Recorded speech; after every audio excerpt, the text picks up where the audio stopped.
السلام علیکم ورحمۃ اللہ وبرکاتہ۔ یا رحمت للعالمین صلی اللہ علیہ وسلم جی، نظر کرم میری پریشانیاں دور ہونے پر۔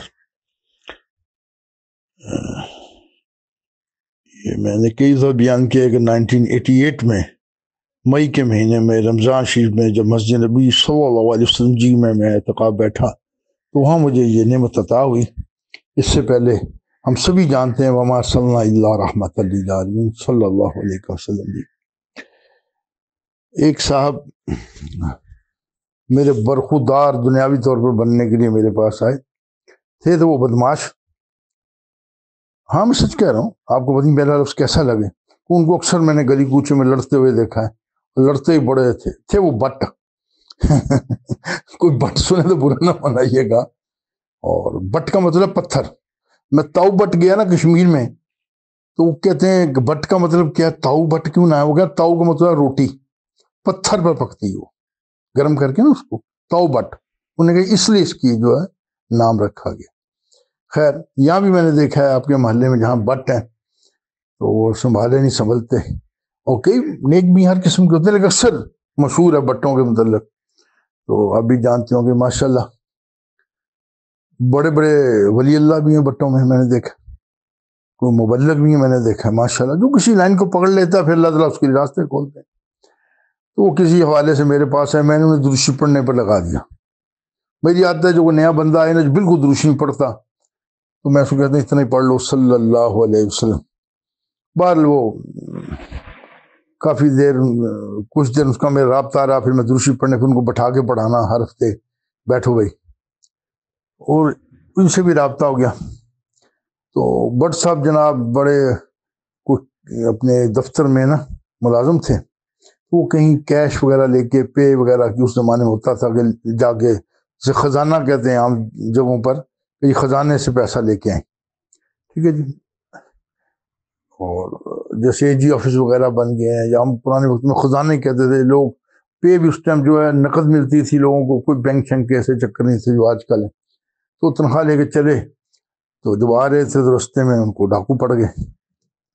انہوں نے ریوالور نکالے اور کن پٹی پر رکھے اور وہ چھین چھان کے چلے گئے۔ اب بٹ صاحب پریشان ہو گئے اور میرے پاس آئے جی شام کو، جی سر آج ڈکیتی ہو گئی، بڑی یہ مسئلہ ہو گیا، بڑی پریشانی۔ اب جناب وہ ہر آنے والے دن میں آہستہ آہستہ آپ کو پتہ ہے کہ دفتر والے بھی ان پر شکوک و شبہات کریں، دو بندے تھے ایک اور بھی ساتھ تھے۔ اب جناب انکوائریاں شروع ہو گئیں اور ان کے گھر لوگ آنے شروع ہو گئے، پتہ کیا کوئی چیز تو نئی خرید لی انہوں نے،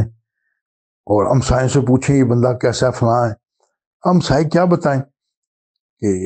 کیسے بندے ہیں کیا چیز ہے۔ بہرحال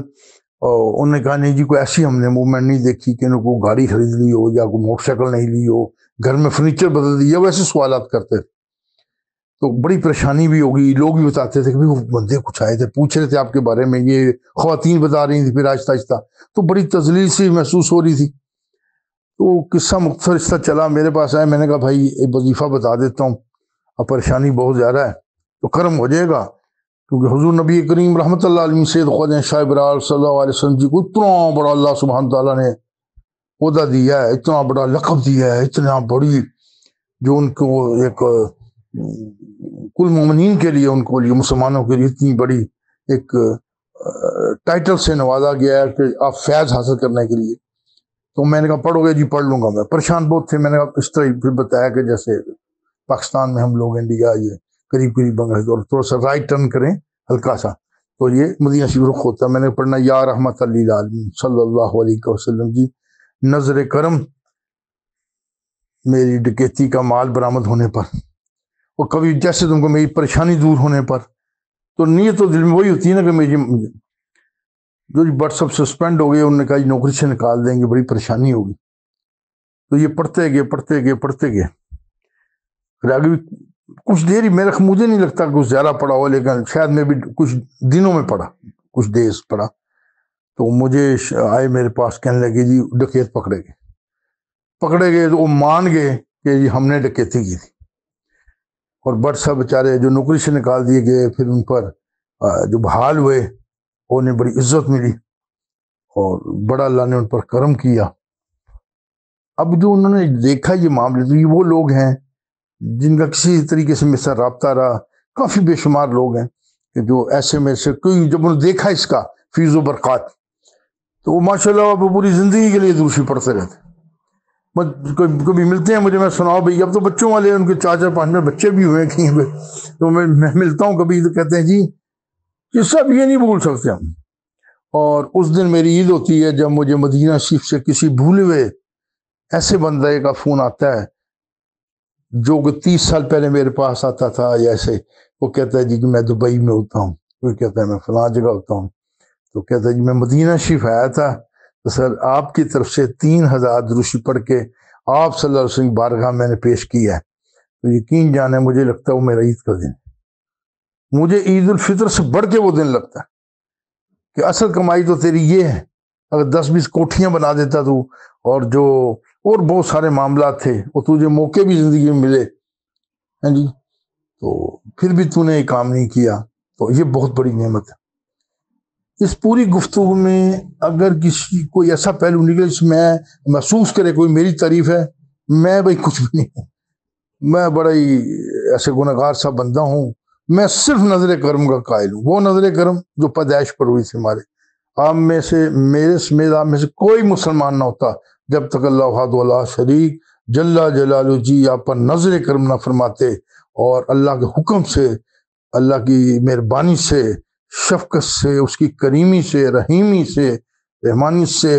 ہمیں حضور نبی کریم رحمۃ اللہ علیہ سے شاید امتی نہ بناتے. بس اسی نظر کرم کی ہمیں لاج رکھنی ہے، اور مرتے دم تک درود شریف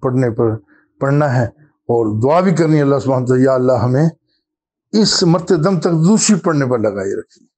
اللہ سبحانہ وتعالی میرا بولنا اور آپ کا سننا قبول فرمائے، اور کہیں آپ کا کوئی ایسا شائبہ یا مجھ سے غلطی ہوئی ہو تو میں سب سے معذرت چاہتا ہوں بھائی، اور کوئی میرے اپنا کوئی طرف سے کچھ میری ذات اس میں آتی ہو تو اس کے بھی اللہ تعالیٰ سے معافی مانگتا ہوں. اللہ تعالیٰ مجھے ان چیزوں میں بچائیں، اور انسان کی جو خاکساری وہی قبول ہوتی ہے آگے. اللہ ہمیں خاکسار بنے اور آج انکساری عطا فرمائے. آمین ثم آمین بحرمت حضور نبی کریم رحمت اللہ علیہ سید القوم شاہ ابراہیم صلی اللہ علیہ وسلم.